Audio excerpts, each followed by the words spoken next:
when I rewatch it now, I'm just thinking like, wow, these are like in stark contrast to like the Iron Man movies and the Avengers movies and the Guardians of the Galaxy movies. Yeah, X-Men's pretty rough. I mean, that's a pretty dark. They're really a dark group of people. They really are. When they're not, well, they're not really intended to be. There's definitely a lot of heady subject matter. They are though. That's the thing. They just are.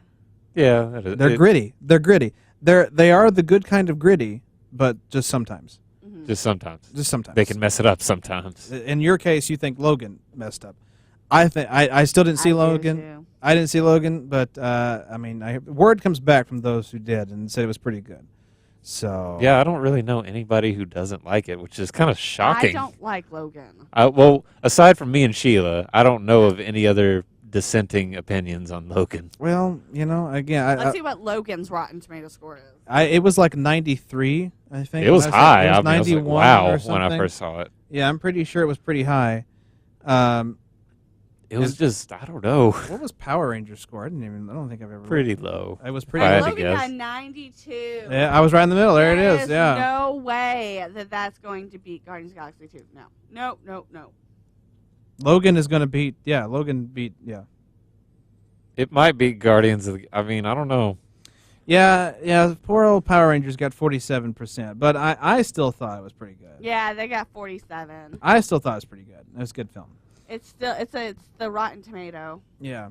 It's all opinion based. It's all opinion based. But that was 47% is the critics' point of view. Yeah. What's the audience say? The audience is 75%. And that's not bad. That's pretty good. I think that's still decent. That's passing. That's still fresh, I think, or close to it. So when does the solo Batman movie come out? I know Deathstroke's supposed to be in it. I don't know, but that's probably the only DC film I'm really excited about is the standalone Ben Affleck Batman. I'm gonna see Wonder Woman. Well, now Wonder Woman looks good, but I'm not really excited. I'm not really excited about Wonder Woman because I never got into Wonder Woman. I'm really not into any DC superhero other than Batman, and that's really that's pretty much me too. That's just kind of how I feel. I kind of like Superman Returns, but it's not really my favorite movie. Lassos of Truth. Lassos of Truth. Oh, that was another thing. I only had a couple of complaints about Power Rangers, and there was three. It was Goldar sucking, the Krispy Kreme crab, and the fact I might see the movie based solely on the Krispy Kreme thing. It's ridiculous, really. I have to get to the Krispy Kreme. And the whole fact that the end of the movie was a lot like Man of Steel in that, we have to go save the town, which they destroy about 90% of throughout the battle. Yes. Yeah.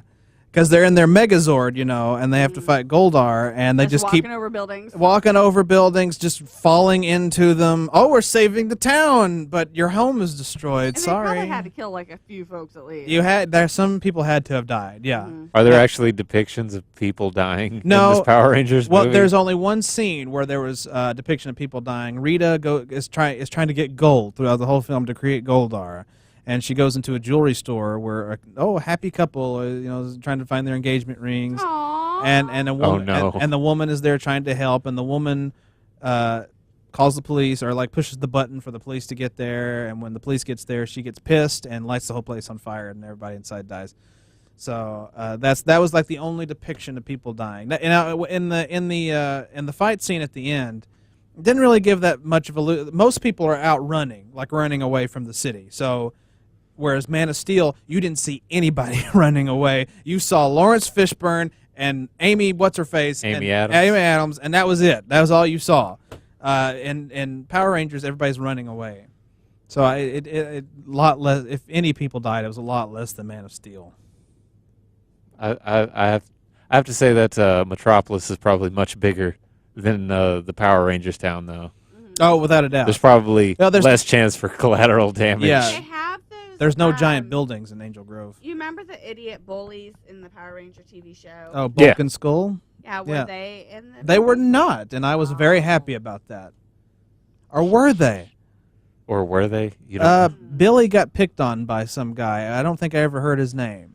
Is he the one? I've seen the trailer. Is he the one where After he got his powers, a kid comes up to him and headbutts him in the face, and Yes. and the kid And just like falls backwards. That's the kid that's picking on him at the beginning of the film, and I don't know if I caught his name. Didn't the Power Rangers have like that creepy guy that worked at their soda shop that talked to them a lot? Oh, Ernie? Yeah, there was no Ernie in this Oh, film. that's good. Yeah. As a kid, I thought he was a pedo. He was a little disturbing, I did wasn't as he? a kid. He was. No, Ernie wasn't in this film. I don't think Bulk and Skull were.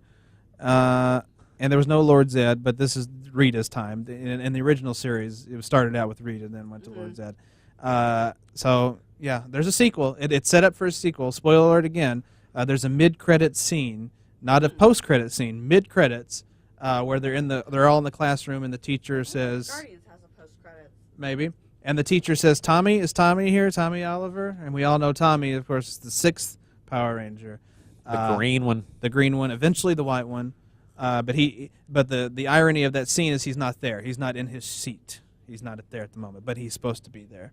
So we got the sixth Ranger coming up. So there will be a sequel. Yeah, there are post-credits after Guardians of the Galaxy 2, so stay for the credits. Stay tuned. There's always a post-credit scene in these Marvel's movies. There's Wasn't one that they didn't do. wasn't the post-credit scene in the first Guardians movie was weird though. It was just Howard the Duck, wasn't it? What? Howard the Duck? Yeah. I really don't know a lot about Howard the Duck. I think he was like a very, very minor character in some plot line somewhere. Howard the Duck? Yes, Howard the Duck. You mean the horrible George Lucas film?